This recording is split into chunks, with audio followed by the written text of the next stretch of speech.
family? The welding coach Joe Brown, aka Black Phoenix, checking in. And today we are working on a downhill T-joint. We have a student here. He's been going uphill, and now he's about to go downhill.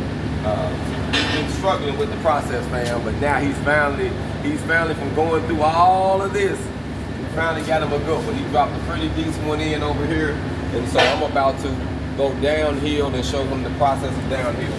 So I just want to say this: as long as you put the work ethics in, as long as you show up and you use the tools and the information that we give you, you're gonna win every time. But if you don't use the tools and you try to skip steps and you try to watch the clock, family, you're not gonna be as great as you're gonna be. But I promise you, if you come in here and you put the work ethics in like this brother did, you cannot lose, okay?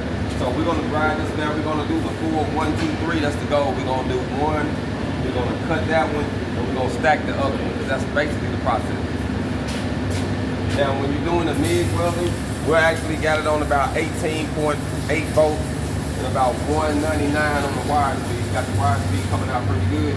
And the goal with this, you can be a little bit lenient with the angle, because ain't no slag in this. So you can tilt it down, you can tilt it up a little bit, you can be straight in. It's all based on the individual. Just find out what works best for you and what looks best for you, and that way, you know, just master that pattern. I like to say, try to master you about at least 2 patterns. We got different patterns that he's been drawing over here. We're trying to do different patterns. You got the circular pattern, stepping pattern, zigzag, you got tree. It's all type of different patterns that you can use. Just try to master you at least 2 patterns. And I say 2 patterns because what? You got 2 arms, fam. So, you know, we want to network, fam, just like our DNA. You hear me? So always keep that in mind. So we're going to dive over here. Hopefully y'all can see it from this side a little bit until I get me a good camera that we can pull the lens on top where you can actually see me doing it. Coming soon. But for right now, though, fam, we're going to guide this in. And I'll probably switch up how I'm doing it. I like to do a dry run. Y'all ready? And you want to make sure you stay tight. Remember, this is short circuit, so you don't want to long arc it at all.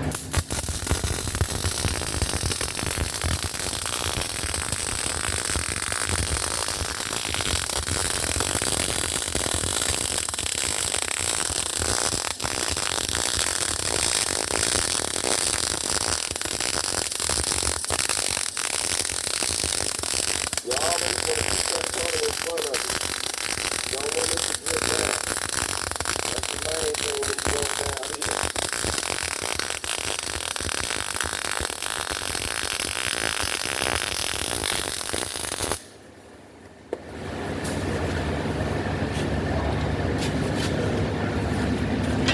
And I had a slight angle to that.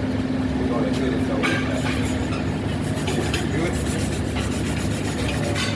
Good? So I had a slight angle to this one, but it went in pretty good, fam. And we got a little bit pound of speed. We're going to rock with that on the airport. All right, now we're gonna go in, and I'm gonna put one on the side, and then we're gonna put one on the top. This time, I'm actually gonna change the pattern. Instead of me coming up, I'm gonna actually tilt it down some. Like I say, you can literally, you have a flexibility as far as how you put these in. Now, this process is actually gonna be done on thinner material. This is a 1/4 inch. I say weld with this process, nothing bigger than a 1/4 inch because it's short circuit. It's really for sheet metal, 16 gauge, 14 gauge, 18 gauge, 20 gauge, stuff like this. But we use this 1/4 inch plate so that way you can practice and run multiple beads without it getting too hot. So that's the process. So we step over here and do this one this time. This one, like I say, I'm gonna tilt this one down a little bit when I do this one. Y'all ready? Let's go.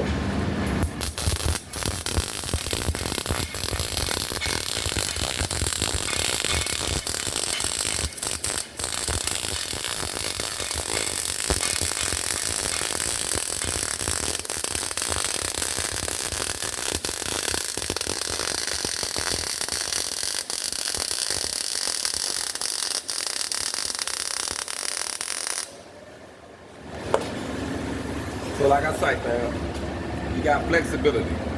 You can go down, you can tilt it. It all depends. It's all based on the individual, fam. It's all based on the person. So you got a lot of flexibility when it comes to this MIG welding process.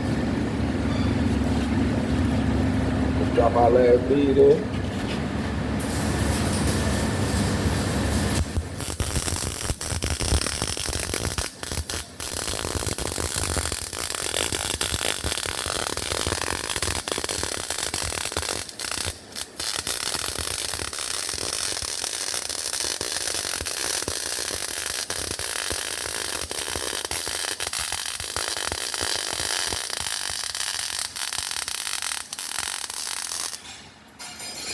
And like I say, the purpose of this small video is literally just to give you some ideas. I want to run just a couple passes for him so that way he can actually see. It's always good to lead by example.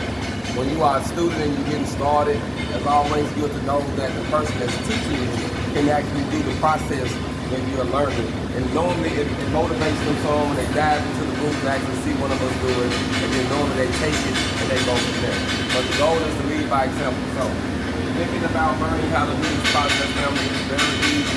It's not a hard process. It's a short circuit MIG, and we're using 035 wire. Hold on.